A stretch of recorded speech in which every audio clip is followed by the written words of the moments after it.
Hey, real quick before the video gets started, I just want to mention 3 things. First up, this video is not made for kids. I think that's a little bit obvious, but I just want to quickly mention that. Second, this video is based purely on my opinion, so no meta or, just how good they are in general. And one last thing, this video is entirely made by a human. No AI was involved. Thank you for your understanding and enjoy the video.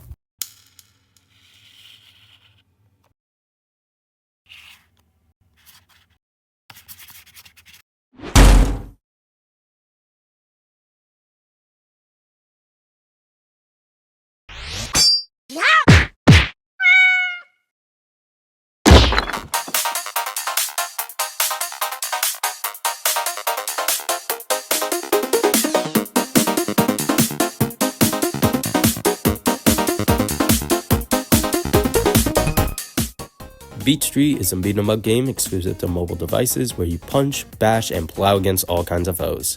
With a stacked cast of 60 characters in total, finding a favorite can be pretty challenging, as every single character has their own movesets which are unique to each other. That's why today, I want to go ahead and rank all of the fighters. I'm 100% sure everybody here knows how a tier list goes, so I'll just skip ahead.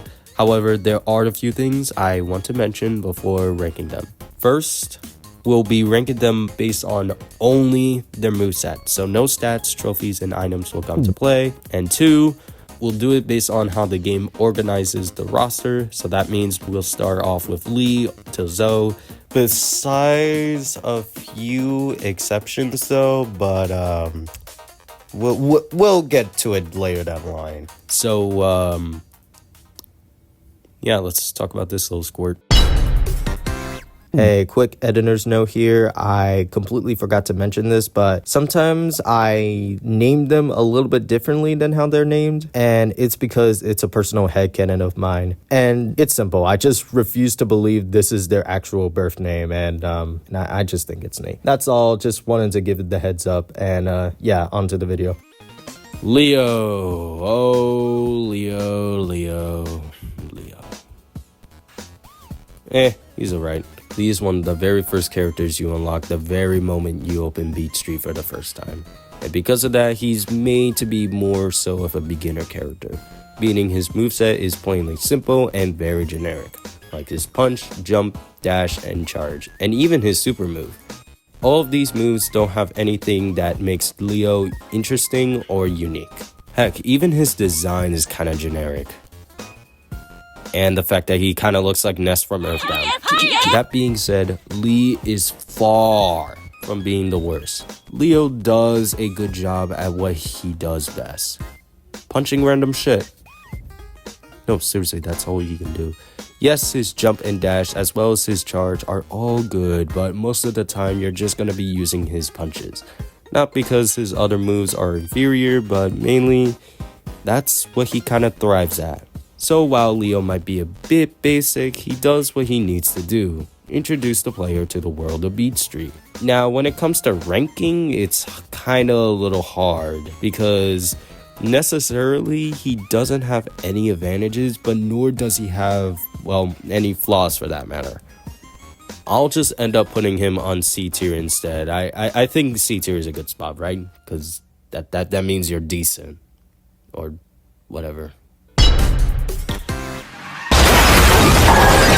Rinyu is so inferior to Lee in every way, which feels kinda dumb to say because when you actually play as him, that's not really supposed to be the case. His jump is multi-hit, punches are more efficient and actually knock out enemies unlike Lee's.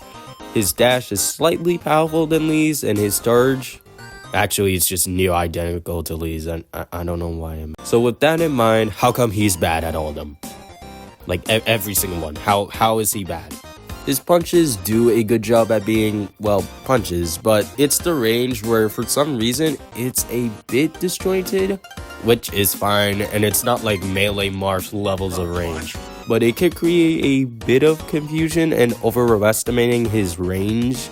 I don't know why, I kind of want to mention that. Rin's jump and dash, however, are just bad. They're bad. Very, very, very bad. Very stinky poo-poo bad. It's mainly because of the delay. The dash has some weird delay when it's used, not at the end, but when you first use the attack. And because of that, most of the time you'll just end up missing than hitting, which is... ugh. His jump thankfully isn't like that, but it does have some huge delay when jumping and landing. So if you land on somewhere near an enemy with a fast reaction time, or a goddamn psychopath like Bianca, you're just pretty much screwed, and all you can really do is pray to BS Lords that the enemy AI ignores you. The only good thing about him is his final, which is much quicker than Lee's and pretty much everybody else's. Normally, that doesn't matter at all, and to be honest, I don't think anybody cares of how quick it is, including me. I'm sorry, I just really don't give a fuck, but I feel obligated to point it out because, well, it's kind of quick and I feel like some people might appreciate him for that. And even if that was the case, Tasman does the same thing and Zoe just doesn't in a snap of a finger. So, he's bad. He's still bad. And because of that, this worthless boss baby looking ass motherfucker is going straight into F tier, where he belongs. I'm sorry, was that a little harsh? I think that was a little harsh. I'm sorry. But he's still bad. Taz's moveset is pretty good, all things considered. His punches are solid, his dash is great, and so is his jump and charge attack. The only issue I have with Tasman is how he moves. Not as a whole, but more so based around his moveset. I know what I'm saying may not make sense, so... to get somewhat of an understanding, we need to understand of how Beat Street plays exactly, because Beat Street, yes, is kind of like most beat 'em up games, where it's usually a bit slow paced with enemies coming in now and there. However, the gameplay is completely different, as if you want the best results, you gotta be moving a lot, and the moveset you're given really gives you very flexible mobility options. Lee and, ironically enough, Ren are pretty good with that, but Tasman, on the other hand, is a bit sluggish, like Taz's punches and jumps, because they feel slow and sluggish, and because of that, it doesn't feel like you're making, well, any movement. The only two moves that Taz has that don't feel sluggish or slow are both his dash and charge. However, his dash has one major downside, mainly what happens when an enemy guards his dash. Enemies can randomly guard attacks, and they can do it more often depending on how low the skill point is, but we're not talking about that. Ignore that. Usually, when a character gets blocked with either their dash or jump, they'll just lose their momentum, and that's it. But Taz, unfortunately, is a bit different. While his jump has the same effect as everybody else's, it's his dash that's completely different.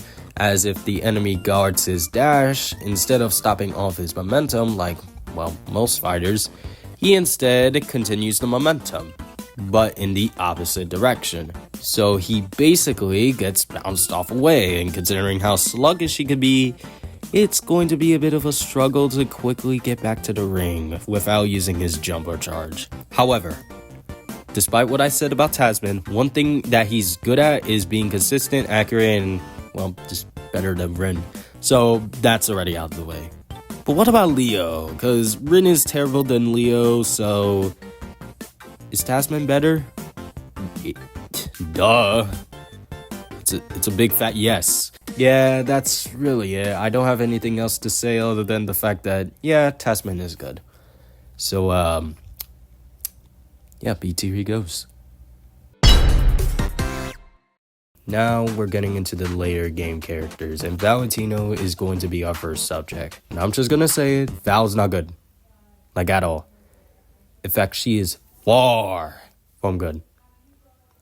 Easy S tier, no competition. Val has such a fantastic moveset. Her punches are fast and powerful, her charge allows for some big combos, super move is...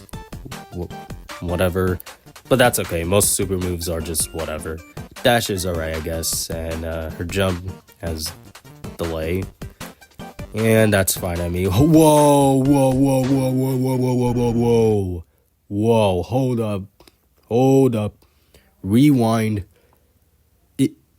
Is that delay on a throw? Nah, I'm sorry, I'm so sorry for lying to you guys. F tier, just F tier.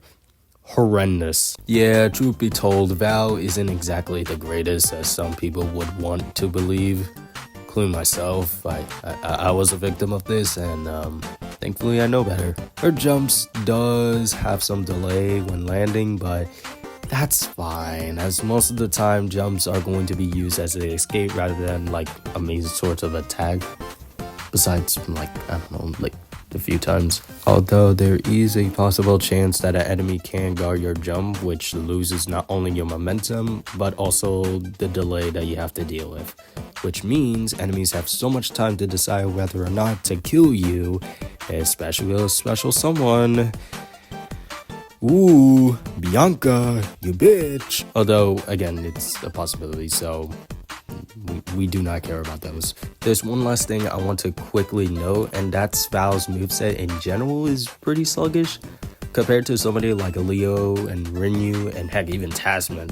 Most of it revolves around dashing, jumping, and moving around while also attacking. Val's moveset doesn't really offer that, thanks to her dash and jump not really being, well, good. But surprisingly, it isn't a big deal, as her moveset kinda embraces that thanks to her punches and especially her charge. Mainly her charge, it just carries the whole moveset. So while she isn't perfect, Val is still a very great fighter, especially during the early games. So in my defense, I get to keep her in S tier, okay? That's just how it works, alright? Alright. Oh, so that's what his name is. Jonathan is pretty forgettable, not because he's bad, quite the opposite, but compared to the rest of the roster, there isn't really anything special about him, both design-wise and also his moveset. Speaking of which, his actual moveset. Yeah, it's what you expect. Yeah, it's generic, but god damn it, it gets the job done. His main punches is basically a copy-paste version of Valentino's, which is fine. Hers is great. Why not give it to Jun, or anybody for that matter? His dash is awkward. Why would you stop your entire momentum just to give them a big old slap? Who fucking does that? And then his jump is alright at best. His charge attack, however, is where things get a bit interesting, as he does a big old body slam. May not seem that special because it isn't, but once you actually begin using it, that's when things start getting a bit interesting. Once you release the charge attack, technically you are in midair, meaning you cannot be attacked. Kinda like a jump, which allows you to get some free hits. And the thing is, even once you land back to the ground, it still counts as a hit, even in midair. Basically, it's just a secondary jump but with more punch to it. Because of that, Jun isn't that bad. At first, I kinda hated him because of how generic his moveset is, and you know what, I think I'm not the only one. But now that I actually gave him a fair shot, I'm obligated to say that he's almost an S tier. The only reason he's getting backed out from a higher tier is because he could feel odd to control sometimes, mainly his dash. And so because of that, I think the best placement is A tier, so nice. Is it bad to say that I also forgot this dude existed? Same story like Jun, Patrick kinda gets overshadowed by most other characters, and so because of that, he's just more so forgotten. Although, honestly, he's least forgettable than Jun, at least in the design department. It's until we get to the moveset where we finally understand why he's so forgettable.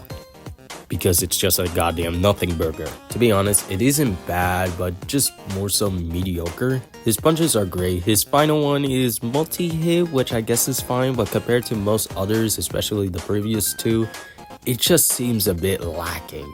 His jump is honestly pretty expected, as well as his dash, and his charge is just literally Lee's all over again.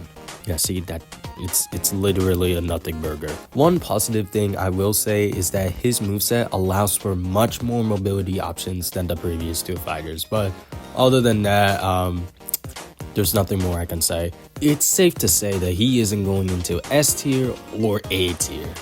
Although, again, he isn't terrible. I just feel like compared to everybody else, he's just underwhelming. C tier.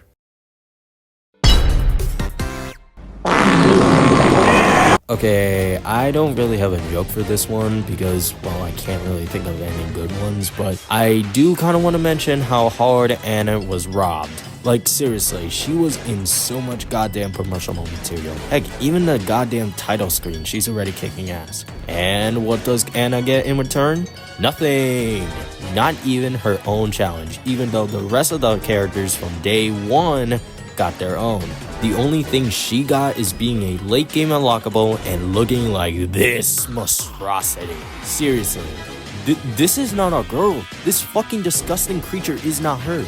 It's a failed lab experiment on human cloning that just so happens to be here. No one walks like that, no one looks like that, and no one should function like that, normally. Oh yeah, her moveset. It's literally just Leo's all over again. Yep. I know this is such a random thing to say, but to get what I mean, just look at her moveset. Anna's punches is just Lee's punches. Her charge is just Leo's. Her jump, damn it, it's actually a worse version of Al's. Anna's dash, yeah, this is where it actually ends. Her dash and super attack are actually pretty unique. So yeah, that's it. She's just a basic puncher and nothing else. Straight into D tier you go. Nah, I'm just fucking with you. There's actually something that makes her special, and I'm not talking about her moveset because the thing is, her moveset is basically all about punching. She is a puncher, but there's one thing that gives her a very overpowered advantage compared to most fighters like Lee and Rin, and it's the fact that she just continues. To get the clear picture and understanding, I want to quickly look at Lee and Rin's punches real quick.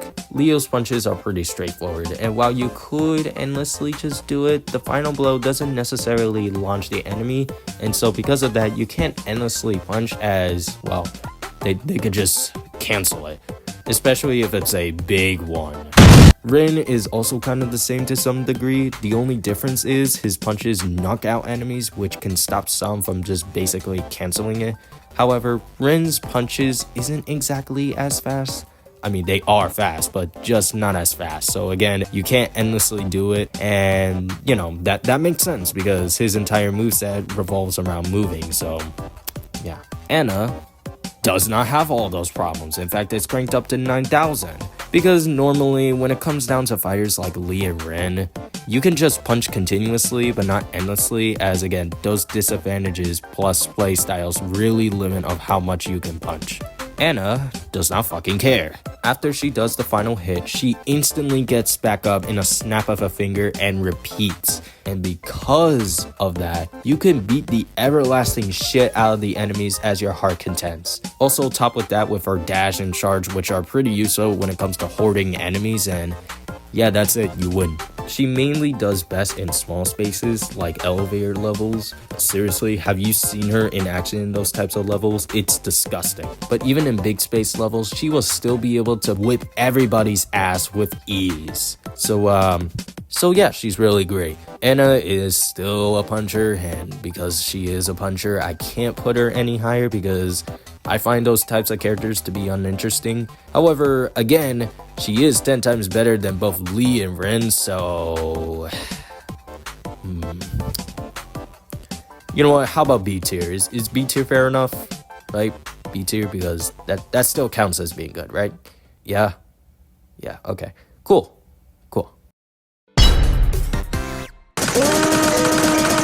Ani is definitely way more interesting than Anna because of her moveset being much more complicated than just punch. Onion's charge has her swinging her mace, her dash gives her some range, and her jump, it's a jump, what else you expect? There are some problems that make Onion inferior to Anna in some ways, mainly being the fact that basically all of Onion's moves have delay. Every single attack has some form of delay. Her final punch has delay, the jump and dash have a bit of delay, and her charge has the most delay. This really gives Ani such a disadvantage as one wrong move at the wrong time, and it's game over, you're fucked. However, because of those flaws, I feel like that makes Onion a much interesting character to play, as now you actually have to strategize on how and when you should attack. For example, we have a bunch of enemies here. The obvious solution would be to use the charge attack, but there's also another one on the other side. So if we do that, there's a chance we will risk ourselves becoming vulnerable and getting hit. The way we can handle that is by just punching as normal, getting away, or making sure to hog everyone in here to get more hits. That in itself makes Onion such an interesting character to play as. However, she can't do the 0 to no death move and suffers a lot when too much is going on. But, this is a big but, she is way better than Anna in every single way. So, yeah, because of that, she's going into A tier. So, remember when I said how Valentino is one of the best fighters in Beat Street? Well, guess what? I lied. It's Erso. He's our king now. Seriously, he's our king, and yeah. Okay. Erso isn't necessarily perfect, as there is one major flaw, and that's his punches. Well, technically they're kicks and not punches, but we're gonna keep things consistent and we're going to still call them punches. Okay. While his punches are great, we love multi-hits in this household, it's until his last one comes in. Not the attack itself, as that is good, it's actually the delay, as it's slightly much longer than Onion's, or maybe similar. I think it's similar, but you know, it's still bad. This makes Erso very vulnerable to attacks, especially since punching is the main source for combos. And guess what? It wouldn't even matter. After a few hits, Erso becomes a beast with his fantastic moveset. His jump is multi-hit, his dash gives him a small speed boost, and his charge swipes forward and backwards along with some cool combos. Rarely do I ever mention finals, as they're the same thing. Press blue button, watch them do something, and bam, that's it, you win. But Erso's final is unique, as he transforms into Boog from Open Seasons. No, I'm joking. He turns into a bear. No silly shit like that. However, this one is a mixed bag. While being able to do big damage and become invincible is great, there are some drawbacks. The obvious one is how freaking slow it is. It may not sound that bad until you realize how speedy some of the enemies are, especially on harder difficulties. Now, not every single one is hard. Josette and AZ47 are pretty easy to get, as they're very slow or just fucking stupid, but the rest aren't. Also, quick note, you have to be careful when doing it, because when you start transforming, there's still a very brief amount of time when you're still hittable. Which means, if an enemy gets a well-timed punch or punches rapidly, you'll still get hit and the combo becomes wasted. Yep. Really, you should only use it when you get a group of enemies into a wall or just in elevator levels. Other than that, Erso is great when used correctly. So, yeah, he's still our king. Yes, that's right, I lied again. I lied saying that I lied, and guess what? That was also a lie. I'm sorry, okay? I lie a lot. I really do. Oh, poor Rad. What did they do to you? Now we're getting into the event characters, and Rad by far is the worst of them all. It's mainly his main attack, as it has more delay than Onion and even Erso combined. However, other flaws like his dash are also bad, as it's very inconsistent. It's supposed to be a multi-hit attack, and I say supposed because sometimes it hits multiple times, sometimes it hits once, or you just miss entirely. It's very inconsistent. His hitbox is also pretty bad. Since Rad is a bit of a big boy, he might suffer from basic stuff like grabbing. For any normal fighter, it's nothing to worry about. But for Rad, grabbing and throwing is a bit different. You either throw them forwards, which launches them much further, or backwards, which launches them less. Because of this and the fact you grab enemies by going near them, you can accidentally ruin some combos that require a normal throw. Yeah, not really good for our guy, but there are still some good things about him. His hitbox, despite having some drawbacks, is pretty well balanced, as Rad's hitbox isn't too big to the point you can't see who's coming. It also gives him some good range, which, is always appreciated. The throwing, as recently mentioned, yes, can limit some combos, but it opens up new combos. For example, there's a group of enemies we could get, but they're too far out of reach. However, there's also another enemy nearby. what we can do is grab the enemy and throw them forward, which launches them far enough at the group and so forth. So there is some sense of strategy with Rad. There's also a few good moves Rad has, which are his charge and jump. The charge has some insane range, allowing him to get enemies very far away. Not only that, but it also brings them close to you, which can allow for much easier hits and some cool combos too. His jump is multi-hit like Erso, and yeah, that's it. All of this would have made Rad an S tier fighter, but unfortunately his main attack really limits on what you can and cannot do.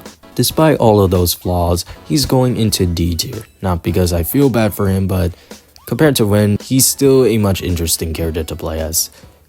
Yeah, Ren is still horrible. Sorry.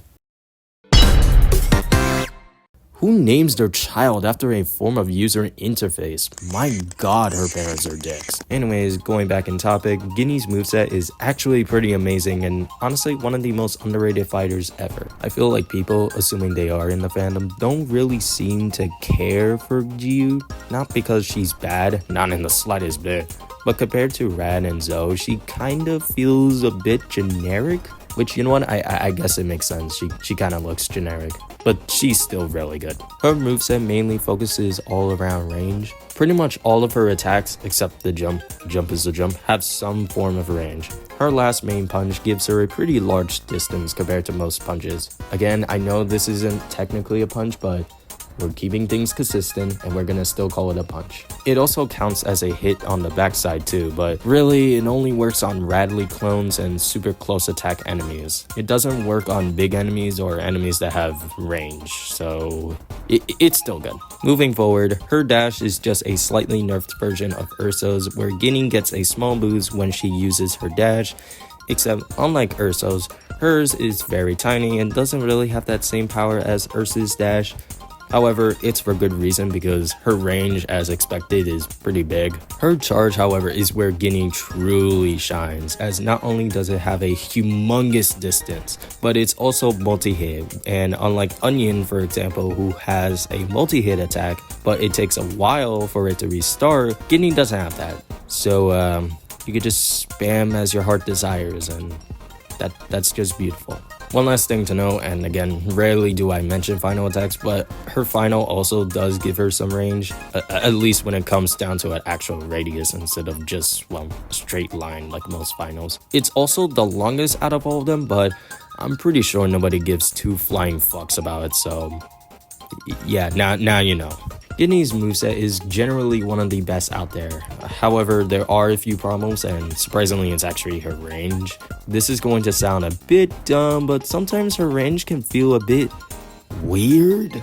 Not a lot, but sometimes her range can either hit pretty far or just miss and hit really closely. I think it mainly has to do with her in-game appearance. I mean, it's nowhere near as atrocious as Anna's. In fact, I have no problem with the appearance design-wise. Except for the lipstick. I don't know, the lipstick part looks a little bit weird. But mainly it has to do with her arms. I don't know about you, but to me, they look so freakishly long. And because of that, I always think her punches are able to hit very far, but really don't. Not a real problem, as it's just an error, and that's all. But it's something that I kind of noticed. Oh crap, that wasn't a real problem, was it? Hold up.